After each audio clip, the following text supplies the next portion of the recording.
Hello guys সবাইকে good afternoon.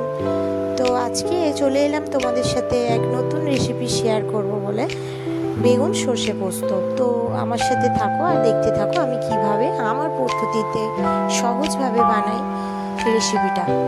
তো রেসিপিটা অনেকে অনেক পদ্ধতিতেই বানায়, কিন্তু আমি একদমই সহজভাবে বানাবো। তো চলো স্টার্ট করি। তো দেখো, কাটা বেগুনগুলি আমি জল ঝরাতে দিয়েছিলাম, জল ঝরে গেছে। এবার আমি তার মধ্যে দেব 1 চামচ নুন দিয়ে দিলাম। তো 1 চামচ দেব চিনি, আর দিয়ে দেব 1 চামচ হলুদ গুঁড়ো, দিয়ে ভালো মতো মাখিয়ে নেব।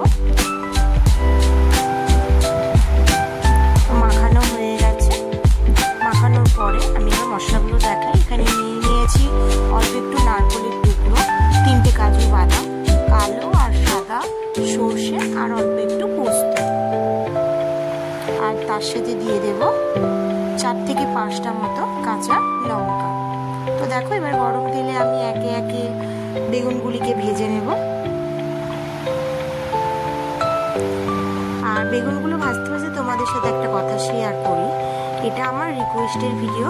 আমি যখন শর্ট ভিডিও দিয়েছিলাম বেগুন পোস্তে, তো এক দিদিভাই বলেছিলেন যে আমাকে ফুল ভিডিওটা শেয়ার করতে। তো তাই জন্য এই ভিডিওটা আমার ফুল রেসিপিটা আমার শেয়ার করা। তো বেগুনগুলো আমি এবারে লাল লাল করে ভালো মতো ভেজে নেব।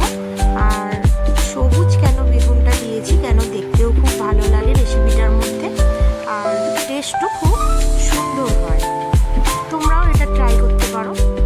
আর সব রকম বেগুনই তোমরা করতে পারো, অসুবিধা নেই। যার যেটা ভালো লাগবে সে সেটাই করবে। তো দেখো, আমার বেগুন ভাজা হয়ে গেছে আর পেস্টও এদিকে রেডি হয়ে গেছে। তো যেটুকুন তেল বেঁচেছিল তার মধ্যে আমি পেস্টটা দিয়ে দেব।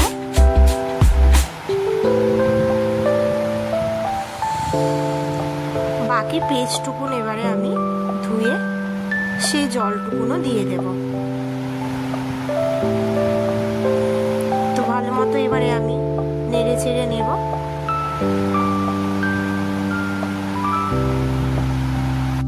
ভালো মতো নেড়ে চেড়ে নেওয়ার পরে 1 মিনিট পরে আমি দিয়ে দেব গুঁড়ো লঙ্কা। আমি এখানে 2 চামচ লঙ্কা গুঁড়ো ব্যবহার করব। তোমরা যেরকম ঝাল খাও সেরকম লঙ্কা গুঁড়ো দেবে। তো ভালো মতো নেড়ে চেড়ে নেব।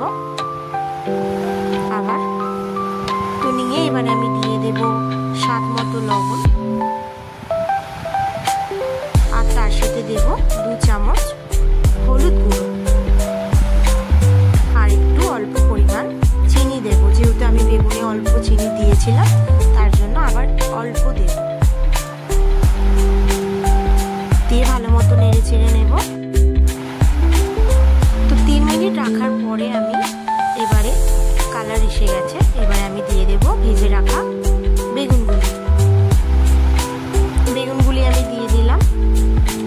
তো এবারে মিশিয়ে নেব ভালো মতো। তো মেশানোর সাথে সাথে আমি তোমাদের বলি যে এইভাবে রেসিপিটা করে দেখো ঘরে, খুব সহজ উপায়ে, আর টেস্ট খুব সুন্দর আসে। তো সবাই যদি আমার রেসিপি ভালো লেগে থাকে সাথে থেকো, সাপোর্ট করো। তো টাটা গাইস।